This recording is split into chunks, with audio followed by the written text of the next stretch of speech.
Hi ஒருவன் கடவுளே 12th ஸ்டாண்டர்டுக்கு கண்டிப்பாக இந்த வருஷம் ரிசல்ட்டு பாசிட்டிவாக இருக்கும். உங்கள் ஆசீர்வாதம் எப்பவுமே என் பசங்களுக்கு இருக்கணும். இதுதாங்க டெய்லி நான் வேண்டிகிட்ருக்கேன். ஏன்னா என்னை வாழ வச்சவங்க நீங்கள். ஒவ்வொரு வருஷமும் 12th மட்டும் இல்லை, 10th 11th 12th 10th நம்ம வீடியோஸ் பார்த்துட்ருக்கீங்க. ஸோ இப்போ 12th ரிசல்ட் எப்போ அப்படிங்கிறது நான் சொல்ல போகிறேன். இன்னொன்று, கடவுளை ஏன் கும்பிட்டேன்னா, இங்கே ஒரு சிலர் பார்த்திங்கன்னா பசங்கள்லாம் நினச்சிட்ருக்காங்க கண்டிப்பாக எனக்கு பாசிட்டிவான ரிசல்ட் வந்துடும், எனக்கு பயம் இல்லை, நான் க்யூரியாசிட்டியாக இருக்கேன்.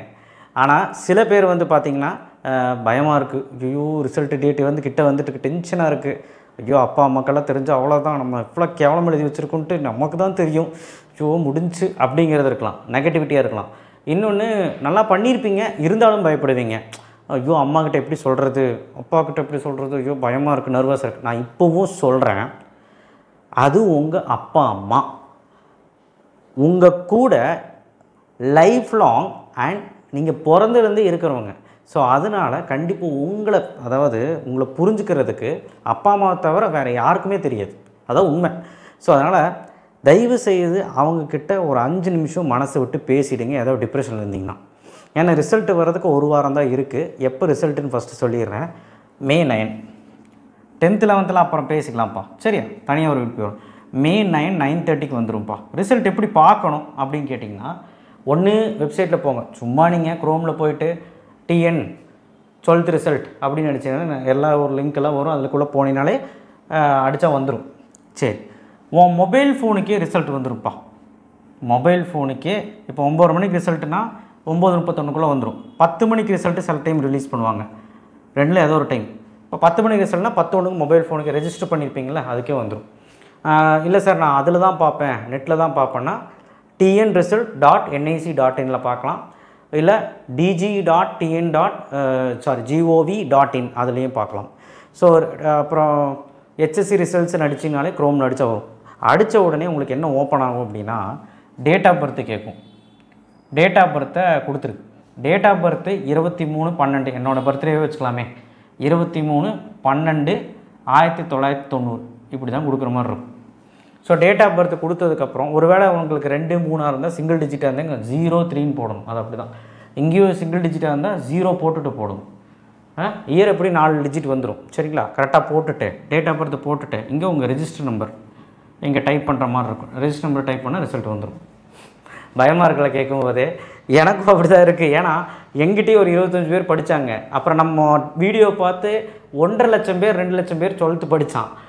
எனக்கு உங்களோட பயமாக இருக்குது. ஏன்னா நம்மளை நம்பி படிச்சிருக்கிறான், எவ்வளோ மார்க் எடுக்க போகிறோம், எனக்கு ஒரு க்யூரியாசிட்டி அண்ட் எனக்கு ஒரு டென்ஷன். ஸோ ஏன்னா நிறைய பேர் பாசிட்டிவான திங்கிங் இருக்கா, நெகட்டிவான திங்கிங் இருக்கா. இப்போது நம்ம இந்த வீடியோவில் ரிசல்ட்டை பற்றி மட்டும் நான் பேச வரல, ஓகேவா. உங்களுக்கு ஒரு சின்ன விஷயத்தை சொல்கிறேன். நம்ம TNEA 2025 இன்ஜினியரிங் அட்மிஷனை பற்றி நிறைய விஷயங்கள் இப்போ பேசுகிறேன்னு உங்களுக்கு தெரியும். ஏன்னா அதில் கால் பண்ணுறதுக்கு ஒரு கான்டாக்ட் நான் கொடுத்துருக்கேன், இப்போ கூட நான் கொடுத்துருந்தேன், பார்த்துருப்பீங்க. அது உங்களுக்கு டவுட் இருந்தால் எனக்கு கேட்கலாம், ஒன்றும் பிரச்சனை இல்லை. அதே மாதிரி உங்களுக்கு ரிசல்ட்டில் எந்த டவுட் இருந்தாலும் எங்கிட்ட கேட்கலாம். ஏன்னா ரிசல்ட்டை பற்றி பயம் இருந்தால் எங்கிட்ட கேட்கலாம். நான் ஒரு கவுன்சிலிங் மாதிரி உங்களுக்கு தரேன், பயப்பட வேண்டாம். கரெக்ஷன் இந்த வாட்டி லீனியட்டாக தான் இருக்குது, எந்த பிரச்சனையும் கிடையாது. மார்க் அள்ளி தான் போட்டிருக்காங்க, ஃபெயிலியர்ஸ் கம்மி தான், அதெல்லாம் ஒன்றும் பிரச்சனை இல்லை, நெகட்டிவிட்டிலாம் கிடையாது. நீ நினச்சதை விட டபுள் மடங்கு மார்க் தான் வரப்போகுது. 500 மார்க் மேலே தான் எல்லோரும் எடுப்பீங்க, நான் நம்புகிறேன். மேக்ஸில் கட் ஆஃப் இன்க்ரீஸ் டிக்ரீஸ் பற்றி பேச போகிறேன். இந்த இன்ஜினியரிங் அட்மிஷனுக்கு கட் ஆஃப் இன்க்ரீஸ் டிக்ரீஸ் அக்கப்போராக இருக்குது. அது என்ன அக்கப்போராக இருக்குன்னா, ஒரு சேனலில் ஒரு மாதிரி சொல்கிறாங்க. ஏன்னா அது வேறு தப்பாக நினச்சிட போகிறாங்க. என்னென்னா, நம்மளை பற்றி ஒரு சேனல்லையும் சொன்னாங்க, ஏதோ போய் ரிவ்யூ எடுத்துகிட்டு ஏதோ கண்டதையும் உளறிட்டு கட் ஆஃப் இன்க்ரீஸ் ஆகும், இவ்வளோ டிக்ரீஸ் ஆகும், எவ்வளோ இன்க்ரீஸ் ஆகும்னு சொல்கிறாங்க. இன்னும் ரிசல்ட் வரல. ரிசல்ட் வந்ததுக்கப்புறம் தோராயமாக தெரியும், சென்டம் கிண்டமெல்லாம் வச்சு. அதுக்கப்புறம் ஏன்னா எனக்கு அவ்வளோ கோவங்க, நம்மளை பற்றி இதுக்கு பேச நானே 7 இருக்கேன். அதுக்கப்புறம் இல்லைன்னா நமக்கு ரேங்க் லிஸ்ட்னு ஒரு ரிலீஸ் ஆகும். TNEA 2025 ரேங்க் லிஸ்ட் ரிலீஸ் ஆகும், நீங்கள் ரெஜிஸ்ட்ரேஷன்லாம் முடிஞ்சதுக்கப்புறம். அது அந்த ரேங்க் லிஸ்ட் ரிலீஸ் ஆனால் அக்யூரேட்டாக தெரிஞ்சிடும், இன்க்ரீஸாக டிக்ரீஸான்னு. சரி, டிக்ரீஸ் எவ்வளோ ஆகும்னா மேக்ஸில் அந்த 45வது கேள்வி எப்படி கேட்டாங்க உங்களுக்கு தெரியும். எப்படி கேட்டாங்க, ரெண்டுமே க்ரியேட்டிவிட்டி. நீங்கள் சொல்லுங்கள், 4 லட்சம் பேர் எழுதுகிறான், 4 லட்சம் பேரில் சயின்ஸ் குரூப் 3 லட்சம் 4 லட்சம் பேர் சயின்ஸ் குரூப் இருப்பான். இதில் மேக்ஸ் எழுதுறவங்க மட்டும் ஒரு 3 லட்சம் பேராவது கண்டிப்பாக இருப்பான். இதில் 45வது கொஸ்டின் நீங்கள் சொல்லுங்கள் எவ்வளோ லட்சம் பேர் எழுதியிருப்பாங்க? விரலுட்டு என்ற நம்பர்ஸ் தான் எழுதியிருப்பான். 10,000 to 20,000 பேர் தான் எழுதியிருப்பான்னா கரெக்டாக எழுதியிருப்பான். மீது எல்லாருமே வந்து பார்த்திங்கன்னா 2 கொஸ்டினுமே ராங்காக வாய்ப்பு இருக்குது. ஏன்னா அது க்ரியேட்டிவிட்டி கொஸ்டின். அக்யூரேட்டாக கரெக்டாக எழுதுறவங்க கான்செப்ட் புரிஞ்சவன், சென்டம் எடுத்தவங்க மட்டும்தான் கரெக்டாக எழுதுவோம். மீது எல்லாருமே தவறுதலாக எழுத வாய்ப்பு இருக்குது. சென்டம் எடுக்காதவங்களும் எழுப்பான், ஆனால் தவறுதலாக எழுதுக்கு நிறைய வாய்ப்பு இருக்குது. இதிலே கட் ஆஃப் உங்களுக்கு டிக்ரீஸ் ஆகும். எவ்வளோ ஆகும் அப்படின்னா 5 மார்க் கொஸ்டின் ஆகலாம். மேக்ஸ்லாம் 5 மார்க் அப்பயே போச்சுன்னா கட் ஆஃப் அப்படியே போன வருஷத்தோட 5 மார்க் கம்மியாகும். ஒன்று இது ஒரு கொஸ்டின் டஃப்பாக கேட்டாங்க. 3 மார்க்கும் மேக்ஸில் டஃப்பு, எனக்கு தெரிஞ்சு அது ஒரு 2-3 மார்க் டிக்ரீஸ் ஆகும். அதுக்கப்புறம் வந்து ஃபிசிக்ஸில் வந்து ஒரு 5 மார்க் கேட்டிருந்தான். அந்த 5 மார்க் மேலே ஒன்று கீழே ஒன்று சம்மு. இங்கே ப்ரூஸ்டர்லாம் இங்கே மேலே வந்து இன்டியூஸ் டீம் ஆஃப் காயில் அதோட சம்மு இதோட சம்முங்கிறப்போ நான் இதுலேயும் சொல்கிறேன். ஃபிசிக்ஸ்லேயும் தோராயமாக 4 லட்சம் பேர்த்தில் கண்டிப்பாக கட்டாயமாக சொல்கிறேன் ஒரு 30,000 பேர் கூட 40,000 பேர் கூட அந்த சம்மு கரெக்டாக எழுதிருக்க மாட்டான், கண்டிப்பாக எழுதிருக்க மாட்டான். மோஸ்ட் ஆஃப் தெம் தப்பாக தான் எழுதியிருப்பான். ஸோ அதனால் இங்கேயும் ஒரு 2 மார்க்கு இங்கேயும் ஒரு 2 மார்க், 2 + 2 4ன்னு போட்டுறாதீங்க. கொஸ்டினுக்கு தகுந்த மாதிரி இது 3 மார்க் கொஸ்டின், அது 2 மார்க் கொஸ்டின். ஸோ சாரி இது ஆமாம் அந்த மாதிரி பிரிச்சிருக்காங்க.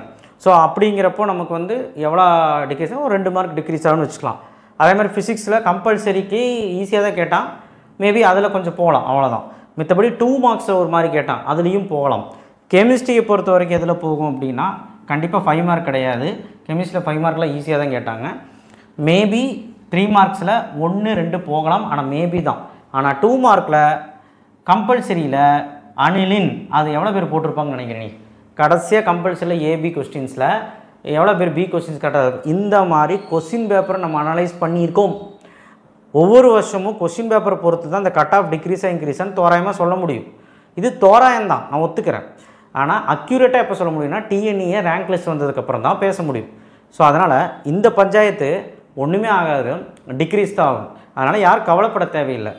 கண்டிப்பாக நான் சொல்கிறேன், ஹை கட் ஆஃப் 180க்கு மேலே இருந்தீங்கன்னா ஒரு 3 மார்க் வரைக்குமாவது டிக்ரீஸ் ஆகும். அப்படின்னா போன வருஷம் 185 கிடச்ச காலேஜ் இந்த வருஷம் 182க்கே கிடைக்கும். எக்ஸாம்பிளுக்கு சொல்கிறேன்.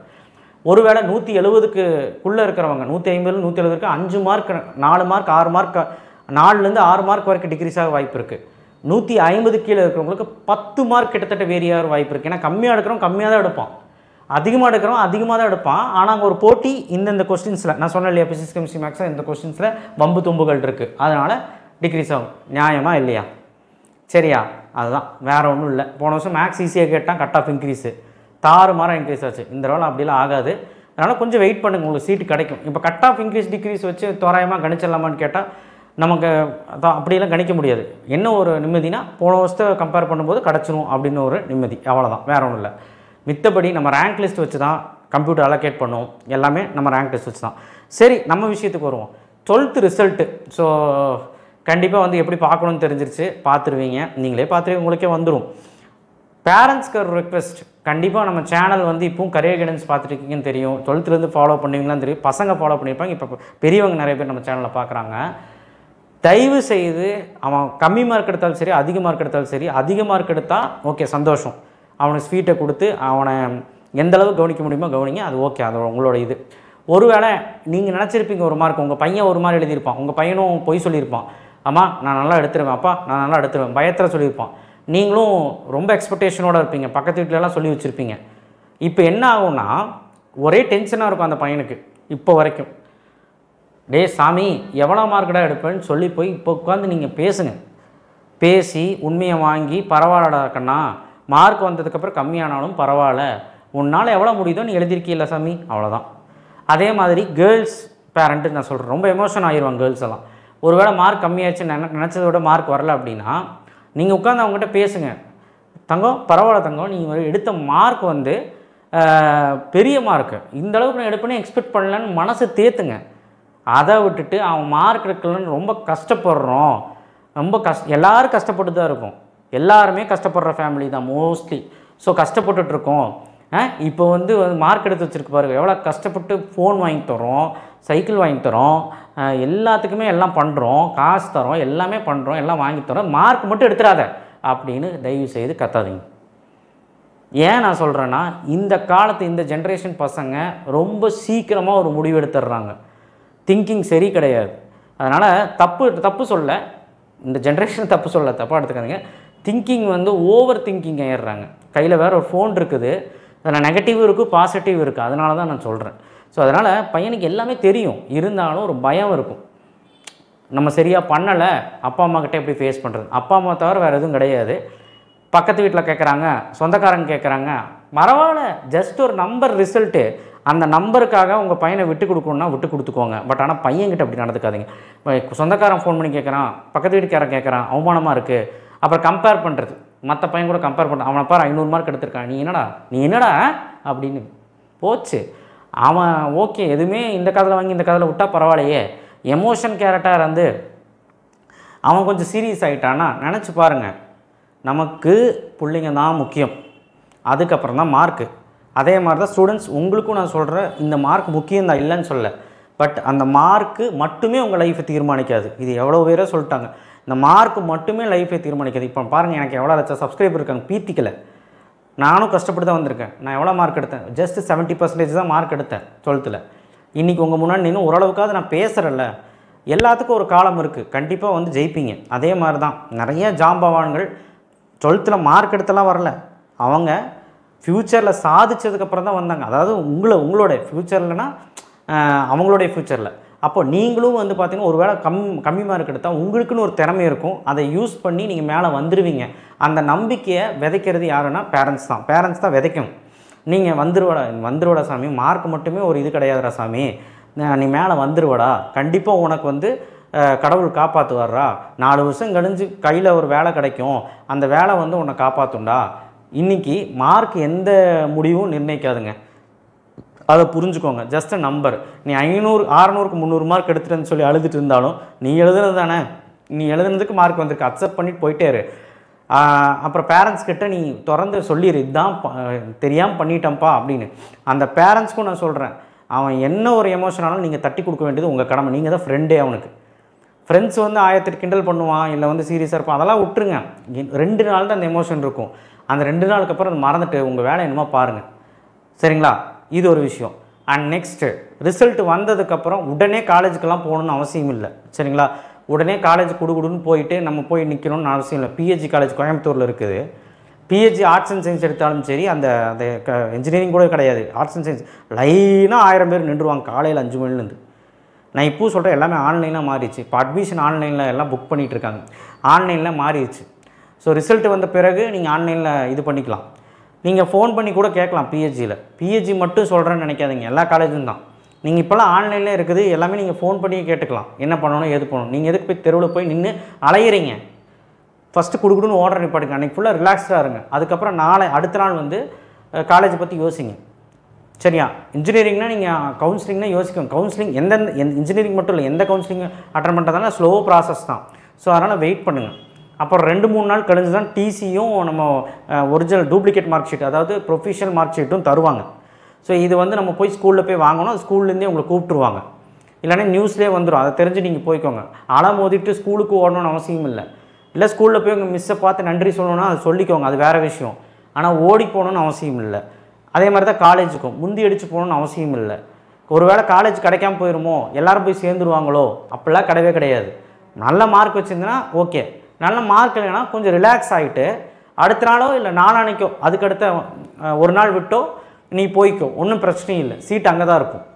ஸோ அதனால் இதெல்லாம் பண்ணக்கூடாத விஷயம். தேவையில்லாமல் பதட்டப்படுறது, தேவையில்லாமல் தப்பான செயல்கள் யோசிக்கிறது, இதெல்லாம் தேவையே கிடையாது.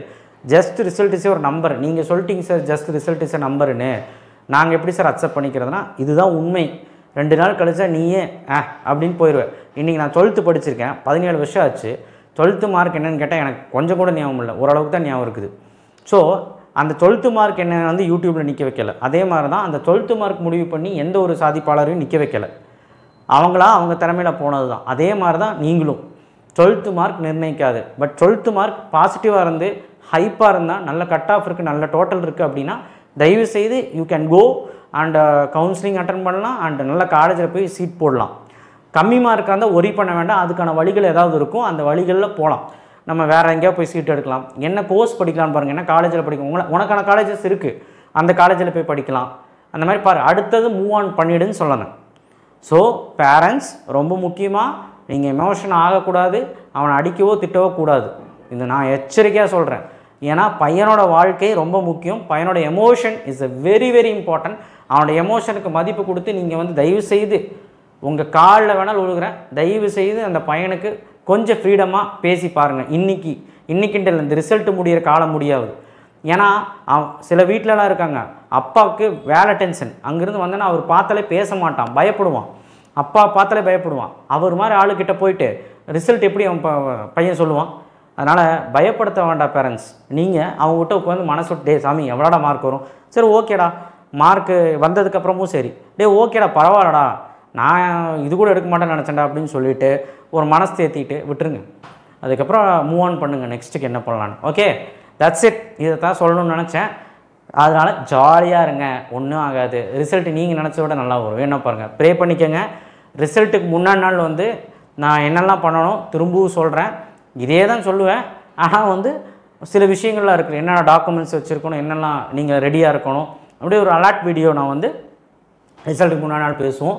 கண்டிப்பாக ரிசல்ட்டுக்கு முன்னாடி நாள் ஏன் பேசுகிறேன்னு உங்களுக்கு தெரிஞ்சிருக்கும். ஏன்னா உங்களுக்கு ஒரு பயம் இருக்கும், இத்தனை நாள் என் கூட இருந்தீங்கள்ல, நான் ரிசல்ட் வர அன்றைக்கி உங்கள் கூட இருக்கணும்ல, அதனால தான், வேற ஒன்றும் இல்லை. ரிசல்ட்டுக்கு அப்புறமும் உங்கள் கூட இருப்பேன், வாழ்நாள் முழுக்க உங்கள் கூட இருப்பேன். நம்ம சேனல் நீங்கள் என் கூட இருங்க, சரியா?